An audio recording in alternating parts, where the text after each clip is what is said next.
Pegasus जासूसी विवाद और कृषि कानूनों को वापस लेने की मांग को लेकर आज संसद के दोनों सदनों में जमकर हंगामा हुआ।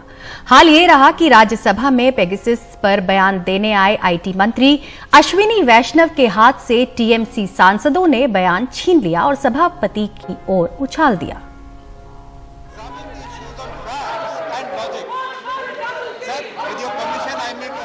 आईटी मंत्री अश्विनी वैष्णव के लिए यह ऐसा पहला अनुभव रहा होगा। 2 बजे राज्यसभा में नारेबाजी और हंगामे के बीच जब वो बयान देने खड़े हुए, उनके हाथ से कागज ही छिन गया। आज सुबह से ही हाउस में काफी दिन था, लोग किसान जंतर मंतर पे थे, उससे परेशान थे। पेगासस का मामला था, उसके अलावा कई सारे इश्यूज थे, कुछ स्टेट स्पेसिफिक इश्यूज थे, लेकिन दिन था और अब दिन में मिनिस्टर का स्टेटमेंट करवाना चाह रहे थे, तो ये रिचुअल की तरह लग रहा था। उस दौरान हमारे एक साथी टीएमसी के गए, उन्होंने मिनिस्टर के हाथ से वो कागज छीन लिया। तो उस कागज को उनके हाथ से छीन कर फाड़ा गया एक टीएमसी के नेता के द्वारा। तो ये सब जो नैरेटिव है, भारत के पक्ष में नैरेटिव ना बन पाए, बल्कि भारत के खिलाफ नैरेटिव खड़ा हो।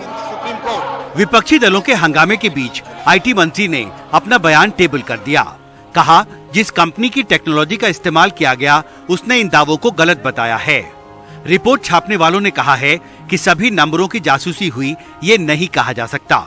भारत में कानूनन इंटरसेप्शन के नियम और प्रक्रिया सख्त हैं और इस सनसनीखेज रिपोर्ट के पीछे कोई तथ्य नहीं है। बहुत महत्वपूर्ण बयान नहीं है।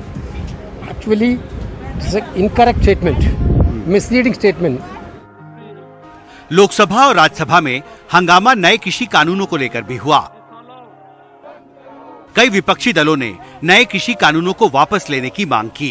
कांग्रेस और शिरोमणि अकाली दल के सांसदों ने संसद परिसर में प्रदर्शन भी किया। किसानों को मारना बंद करो, बंद करो, बंद करो। ये लगातार तीसरा दिन है कि संसद की कार्रवाई हंगामे की वजह से टलती रही।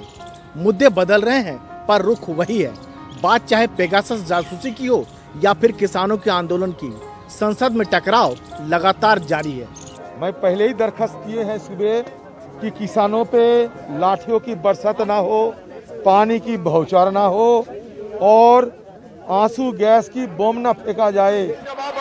नए कृषि कानूनों को वापस लेने की मांग राज्यसभा में भी उठी। संसद से सदस्यों को देश के नागरिकों की आवाज उठाने की इजाजत अंदर भी है, बाहर भी है। अंदर भी इजाजत नहीं मिल रही, बाहर भी हमें इस प्रकार से बाधित किया जा रहा है, तो ये प्रिविलेज का मैटर बनता है। तो हम अपने जो हमारे अधिकारों का हनन हुआ है, इसको लेकर जो है संसद के अंदर प्रिविलेज नोटिस लाने का काम करेंगे दिल्ली पुलिस के ऊपर। पेगासस स्पाईवेयर फोन हैक विवाद और तीनों नए कृषि कानूनों को वापस लेने को लेकर बढ़ते दबाव के बाद अब सरकार के सामने दोहरी चुनौती है। उसे जासूसी के आरोपों को जल्दी खारिज करना होगा और साथ ही संसद के अंदर और बाहर नए कृषि कानूनों को वापस लेने की मांग से निपटने के लिए नई रणनीति भी बनानी होगी। फिलहाल इन दोनों मसलों से निपटने के लिए सरकार कोई नया रास्ता निकालने को तैयार हो, इसके संकेत दिखाई नहीं देते। संसद भवन से राजीव रंजन और शशिकांत झा के साथ हिमांशु शेखर, एनडीटीवी इंडिया।